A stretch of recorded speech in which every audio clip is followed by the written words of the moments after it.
Karnataka Ratna doctor Puneeth ರಾಜ್ಕುಮಾರ್ಗೆ GBA ಅಪಮಾನ ಮಾಡ್ತಾ ಅನ್ನುವಂಥ ಪ್ರಶ್ನೆ ಕಾಡ್ತಾ ಇದೆ. ಅಧಿಕಾರಿಗಳ ಅಸಹಾಯಕತೆಯಿಂದ ನಟನೆಗೆ ಅವಮಾನ ಆಗಿದೆ. ಆಸ್ಪತ್ರೆಗೆ ಪುನೀತ್ ರಾಜ್ಕುಮಾರ್ ಹೆಸರಿಟ್ಟು ರಾಜಕೀಯ ಮಾಡ್ತಾ ಇದ್ದಾರಾ ಅಂತ. ಯಾಕಂತಂದ್ರೆ ರಾಜಕೀಯ ಕಿತ್ತಾಟದಿಂದ ಉದ್ಘಾಟನೆ ಭಾಗ್ಯವನ್ನ ಕಂಡಿಲ್ಲ ಈ ಆಸ್ಪತ್ರೆ.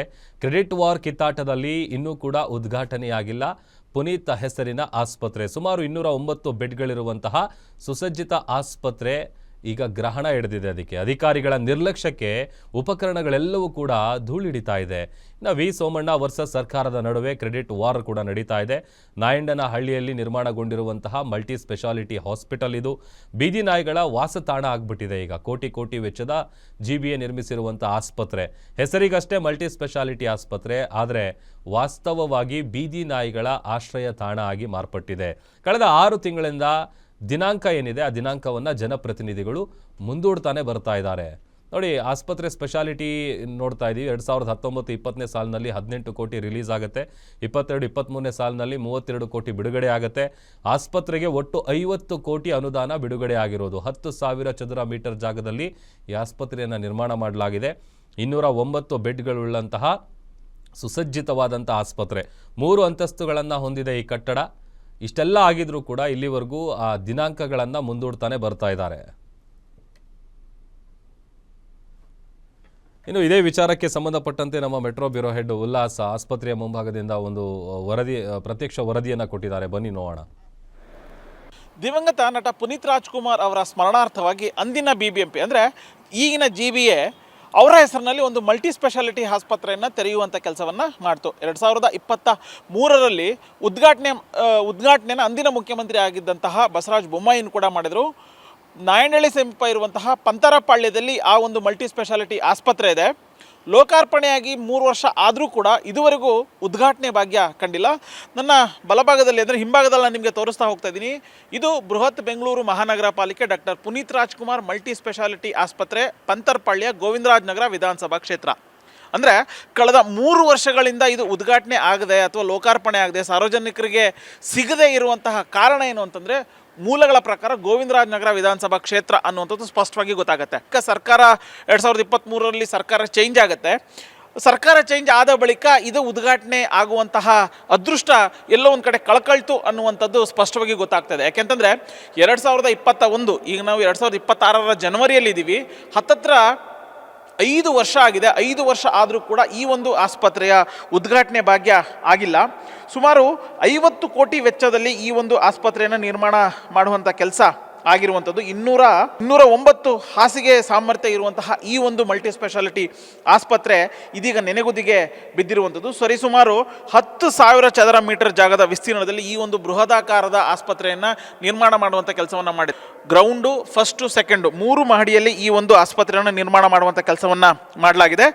ಮೊದಲನೇ ಮಹಡಿಯಲ್ಲಿ 10 ಸಾಮಾನ್ಯ ಕೊಠಡಿ ಮತ್ತು ವೈದ್ಯರ ಕೊಠಡಿ ಇರುವಂಥದ್ದು. ಹಾಗೆಯೇ ಎರಡನೇ ಮಹಡಿಯಲ್ಲಿ ನವಜಾತ ಶಿಶುಗಳ ತೀವ್ರ ನಿಗಾ ಘಟಕ ಆಗಿರ್ಬೋದು, ಅವರ ಆರೈಕೆ ಆಗಿರ್ಬೋದು, ಆಪರೇಷನ್ ಥಿಯೇಟರ್ ಆಗಿರ್ಬೋದು, ಹಾಗೆಯೇ ICU ಮತ್ತು ಮಕ್ಕಳ ICU ಆಗಿರ್ಬೋದು, ಇವೆಲ್ಲವನ್ನು ಕೂಡ ಇಡುವಂಥ ಕೆಲಸವನ್ನು ಅತ್ಯಂತ ಸುಸಜ್ಜಿತವಾಗಿ ಮಾಡುವಂಥ ಕೆಲಸ ಆಗಿದೆ. ಆದರೆ ಉದ್ಘಾಟನೆ ಆಗಿ ಇಷ್ಟು ವರ್ಷ ಆದರೂ ಕೂಡ ಇಲ್ಲಿ ಎಲ್ಲೊಂದು ಕಡೆ ರಾಜಕೀಯ ಆರೋಪ ಪ್ರತ್ಯಾರೋಪ ಆಗಿರ್ಬೋದು, ರಾಜಕೀಯ ಕಚ್ಚಾಟದಿಂದಾಗಿ ಇದು ಉದ್ಘಾಟನೆ ಆಗಿಲ್ಲ ಅನ್ನುವಂತಹ ಆರೋಪ ಸಾರ್ವಜನಿಕ ವಲಯದಿಂದ ಕೇಳಿಬರ್ತಾ ಇದೆ. ಮೈಸೂರು, ರಾಮನಗರ ಈ ಒಂದು ಭಾಗದಿಂದ ಬರುವಂತಹ ರೋಗಿಗಳಿಗಾಗಿರ್ಬೋದು ಎಲ್ರಿಗೂ ಈ ಒಂದು ಆಸ್ಪತ್ರೆ ಇದೆಯಲ್ಲ, ಇದು ಒಂದು ರೀತಿ ಸೆಂಟರ್ ಆಫ್ ಪಾಯಿಂಟ್ ಅಂತ ಕೂಡ ಹೇಳುವಂಥ ಕೆಲಸ ಆಗ್ತಾ ಇತ್ತು. ಆದರೆ ಆದಷ್ಟು ಬೇಗ ಉದ್ಘಾಟನೆ ಆಗಬೇಕು ಅನ್ನುವಂಥದ್ದು ಇಲ್ಲಿನ ಜನರ ಒತ್ತಾಯ ಆಗಿದೆ. ಸೊ ನಮ್ಮ ಜೊತೆ ಒಂದಷ್ಟು ನಿವಾಸಿಗಳಿದ್ದಾರೆ, ಅವ್ರನ್ನ ಮಾತಾಡ್ಸೋಣ.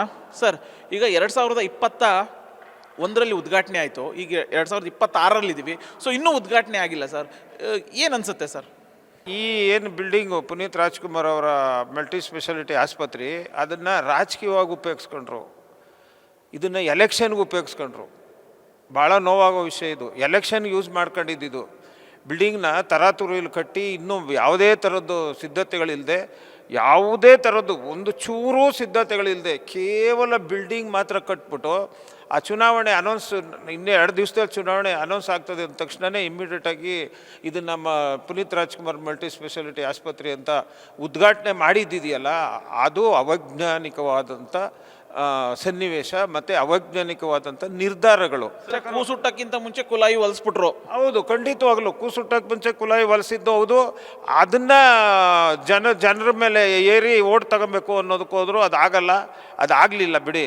ತದನಂತರ ನಮ್ಮ ಪ್ರಿಯಕೃಷ್ಣ ಸಾಹೇಬರು ಗೆದ್ದು ಬಂದ ನಂತರ ಇದಕ್ಕೆ ಒಂದು ಒಳ್ಳೆ ಮಟ್ಟದ್ದು ಕಾರ್ಯಕಲ್ಪನೆ ಮಾಡಬೇಕು ಅನ್ನೋದೇ ಅವರು ಯಾವಾಗ ಕೇಳಿದ್ರು ಪಾಪ ಅವ್ರ ಮನಸ್ಸಲ್ಲಿ ಇರೋದು ಅದು ಒಂದೇ, ಇಲ್ಲ ಅದನ್ನು ಇನಾಗ್ರೇಷನ್ ಮಾಡಿಸ್ಬೇಕು, ಓಪನ್ ಮಾಡಿಸ್ಬೇಕು, ಅದು ಸಾರ್ವಜನಿಕರಿಗೆ ಅನುಕೂಲ ಆಗಬೇಕು, ಇದು ಅವರಲ್ಲೈತೆ. ಆದರೆ ಇಲ್ಲಿ ನೋಡಿ, ಅಧಿಕಾರಿಗಳು ಭಾಳ ಪ್ರಮುಖವಾಗಿ ನಾನು ಹೇಳ್ತೀನಿ, ಅಂದರೆ ಸಿವಿಲ್ ಅಂತ ಇರ್ತಾರೆ, ಕಟ್ಟಡ ಕಟ್ಟೋದು ಅಂತಿರಲ್ಲ, ಅದರದ್ದೇ ಕ್ಲಿಯರ್ ಆಗಿರಲಿಲ್ಲ.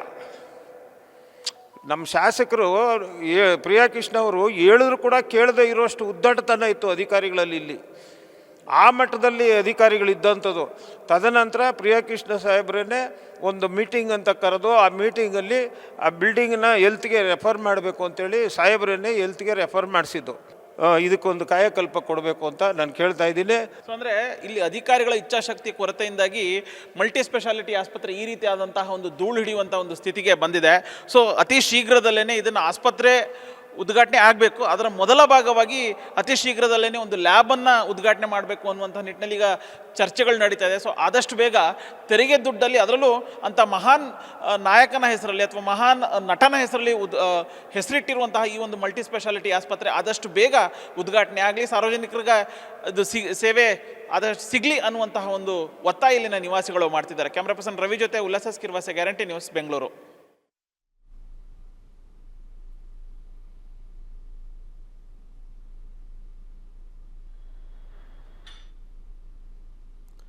ನೋಡಿ, ನಾವು ಗಮನಿಸ್ತಾ ಇದ್ದೀವಿ. ಯಾಕಂತಂದರೆ ಹೇಳಿ ಕೇಳಿ 6 ತಿಂಗಳಿಂದಲೂ ಕೂಡ 2023ರಲ್ಲೇ ಉದ್ಘಾಟನೆ ಆಗಬೇಕಾಗಿತ್ತು. ಬಟ್ ಆದರೆ ತರಾತುರಿಯಲ್ಲಿ ರಾಜಕೀಯ ಮಾಡಿದ್ರೋ ಮತ್ತೊಂದು ಮಾಡಿದ್ರೋ ಏನು ಮಾಡಿದ್ರೋ, ಬಟ್ ಆದರೆ ಧೂಳು ಹಿಡಿತಾ ಇದೆ. ಒಂದು ರೀತಿ ಅಲ್ಲಿ ಬೀದಿ ನಾಯಿಗಳು ಬಂದು ಮಲ್ಕೊಳ್ತಾ ಇದ್ದಾವೆ, ಹೆಸರಿಗಷ್ಟೇ ಮಲ್ಟಿ ಸ್ಪೆಷಾಲಿಟಿ ಆಸ್ಪತ್ರೆ ಅಂತೇಳಿ. ಆಮೇಲೆ ಅದರಲ್ಲೂ ಡಾಕ್ಟರ್ ಪುನೀತ್ ರಾಜ್ಕುಮಾರ್ ಅವರ ಹೆಸರಲ್ಲಿ ಈ ಒಂದು ಮಲ್ಟಿ ಸ್ಪೆಷಾಲಿಟಿ ಆಸ್ಪತ್ರೆಯನ್ನು ನಿರ್ಮಾಣ ಮಾಡಿ ಅದನ್ನು ಉದ್ಘಾಟನೆ ಮಾಡೋದಕ್ಕೆ ಅಥವಾ ಅದಕ್ಕೆ ಉದ್ಘಾಟನೆ ಭಾಗ್ಯ ಇಲ್ಲಿವರೆಗೂ ಸಿಗ್ತಾ ಇಲ್ಲ ಅಂತ ಅಂದರೆ ಇನ್ನು ಎಷ್ಟು ದಿವಸ ಸಮಯ ಹಿಡಿಯುತ್ತೆ ಗೊತ್ತಿಲ್ಲ.